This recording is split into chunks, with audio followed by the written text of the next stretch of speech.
Well, it's that time of the year again, time for NHL, and this is the only time I ever really go out of my way to play a sports game, and NHL 11 is fantastic. It's a really good game. The problem is, NHL 10 was a really good game.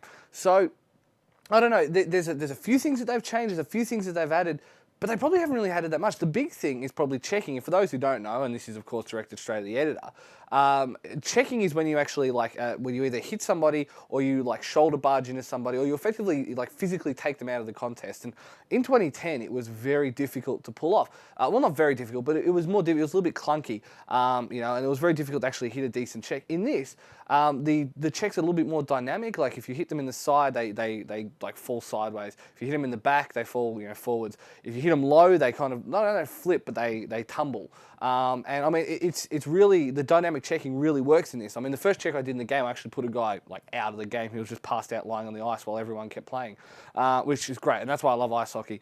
Another thing they have introduced is sticks breaking. So if you go for a massive slap shot, someone checks you, bang, your stick snaps on the ground. You can snap it when you're like trying to do a face-off snap. So you've got to run back to the bench and actually get one. So if you're like in Be a Promo particularly, you're like skating around the ice, you're like, why can't I hit anything? Oh, that's right, I don't have a stick. So they've introduced that, which happens a lot in NHL. Well, not a lot, but it happens enough. They've introduced the EA Sports Hockey League, which is the online league where you unlock like booster cards, and then you play as those players. You add those players to your team, and then you play with them online. So the idea is to keep winning games, earning booster points. Then they have like monthly championships and stuff.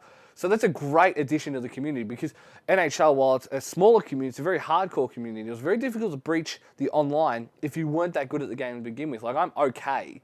I'd say I'm bordering on decent. But it's like the real hardcore nuts, the ones who know the ins and outs of the game and knows the ins and outs of hockey in general, who are in it. But in the Sports Hockey League, you can still have a decent game because you can have people of the same kind of rank and tier and with the same kind of deck and play against each other. And it works fantastically. There's a couple of clunky issues. And the big thing is online, every time you want to upgrade your character, like buy stuff at the hockey shop, unlock attribute upgrades and things, you have to be logged online because you can buy those things. And you had to do it in the last one, but you could at least still upgrade without being online. In this, you have to be online to upgrade. You have to be.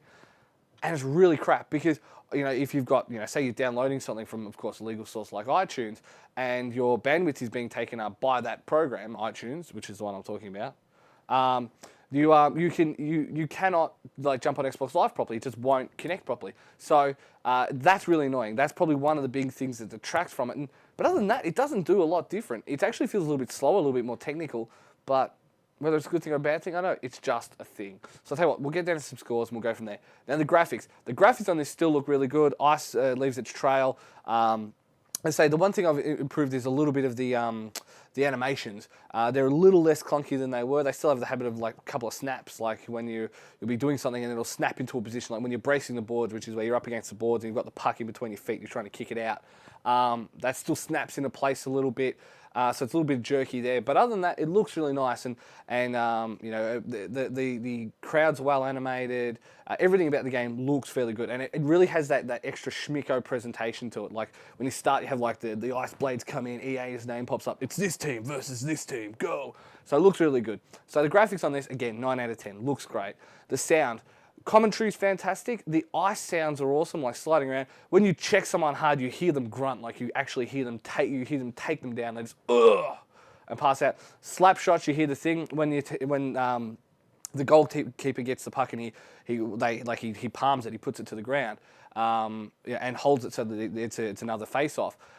He goes, hold it. It's really good. Like the actual crowd sounds are great. And they really pick up, like if the home team scores a goal, yeah, the crowd goes wild. If the opposing team scores a goal, particularly if they like take the deciding goal, like if you say 2-2 and they score the third goal, boo, like really loud booing. And then when they come out at the end, they're like presenting everybody with their, the MVPs of the game.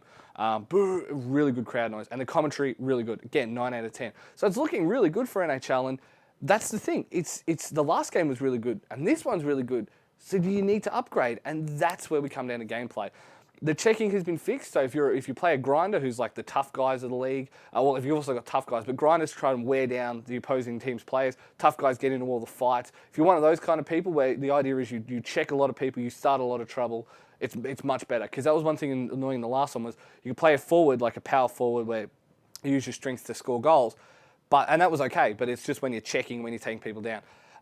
The stick thing is really handy. The fact that you can still do all the sliders, so you can turn breaking sticks off. You can turn it back to effectively just an arcade game. You can go to NHL 94 controls still. All of that great stuff that was from 2010 is still in this one. And it's those little additions, and whether the EA Sports Hockey League makes it worthwhile, I don't know. I'll tell you what, I would recommend if you're not a big hockey fan, I mean, if you're a big hockey fan, you probably already picked it up. If you're willing to take a gamble, this is still the best sports game out there, and that includes the awesome Pro Evo. But if you're not, I'd say pick up a copy of the old one, see what you think, and then make the upgrade based on that. Because it is worth the upgrade for hockey fans, but I don't know whether it is for everybody else. So gameplay again, I'll give it a 9. Now that makes it all up a 9. The last one I think I gave a 9.5 or something like that, and it's not that the other one's necessarily better, it's just that this didn't do a lot more. It did the solid foundations, it did everything great, it just wasn't better than its predecessor. And considering it's had a year to work on the same things, it's still a great game, but if you've got the old one, you've just got to decide whether it's worth the upgrade. But I'll tell you what, bring on 2012, and then we can have like first-person full games. When you do that, you've made the best game ever. I won't buy another sports game once you do that. Keep that in mind. First person, be a pro. It's worth looking into.